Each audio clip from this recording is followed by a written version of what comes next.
మంచిగా ఉన్నా. మంచిగా ఉన్నారా? మీరు ఇంకా క్యారెక్టర్లోంచి రాలేదు. లేదు మీరు జనరల్గా అయితే సేమ్ బయట ఆఫ్ స్క్రీన్ ఆన్ స్క్రీన్ కూడా సేమ్ క్యారెక్టర్ కాబట్టి మంచిగా మాట్లాడుతున్నారు. మీకు ఎట్లా అనిపించింది ఇప్పుడు దర్శి గారితో సేమ్ అంటే లాంగ్వేజ్తో కానీ ఇట్లాగా ఇట్లా పోటీ పోటీగా మాట్లాడారు? అంటే లాంగ్వేజ్ పోటీ అని లేదు, క్యారెక్టర్ అట్లాంటిది. సో నన్ను తీసుకున్నాడు కూడా నేను ఆఫ్ స్క్రీన్ అయినా ఆన్ స్క్రీన్ అయినా కొంచెం నేను అట్లా గట్టిగా మాట్లాడతాను, భాషను బాగా మాట్లాడతా కాబట్టి అని చెప్పి ఈ క్యారెక్టర్కి నన్ను చూస్ చేసుకున్నారు.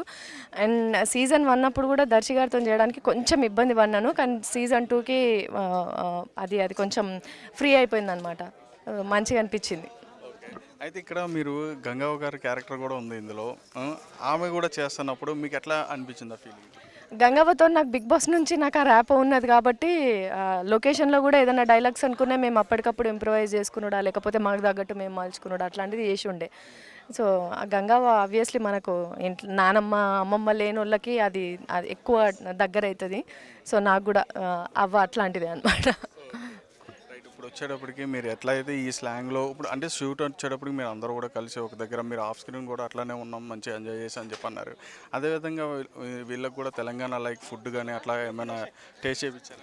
అయ్యో నేను ఎప్పుడు అట్లా అంటే దావత్లో నేను కూర్చున్నది చాలా తక్కువ. ఒక్కసారి ఏమో అటెండ్ అయినా అందరిట్లా, అది కూడా పావని వాళ్ళ ఇంట్లో అందరం కూర్చునే అనమాట. సో కానీ నేను ఎప్పుడు వండడము అట్లాంటిది నేనేం చేయలే. కానీ ఓకే, సక్సెస్ అయిన తర్వాత ఏదైనా ఒక మంచి రోజు చూసుకొని మా వాళ్ళందరికీ నేను దావత్ ఇస్తాను. వాళ్ళు ఏం తింటా అంటే గది తెలంగాణ ట్రెడిషన్, అది ట్రెడిషన్ అదైనా సరే వాళ్ళు ఏం తింటారో కూడా తెలియాలి కదా. అంటే మనం తినేది వాళ్ళకి నచ్చకపోవచ్చు, వాళ్ళు తినేది వేరేటిది ఏమన్నా ఉండొచ్చు. నెక్స్ట్ ఈ సిరీస్ తర్వాత నెక్స్ట్ రాబోతుందా అని చెప్పని మేము ఆలోచించాం. సీజన్ 3 ఉన్నది కదా, చెప్పిండ్రు కదా.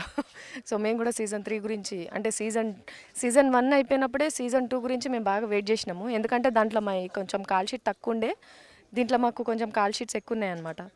సో ఇది అవుతున్నప్పుడు కూడా మేము మళ్ళీ సీజన్ 3 గురించి డిస్కషన్ చేసుకున్నాము.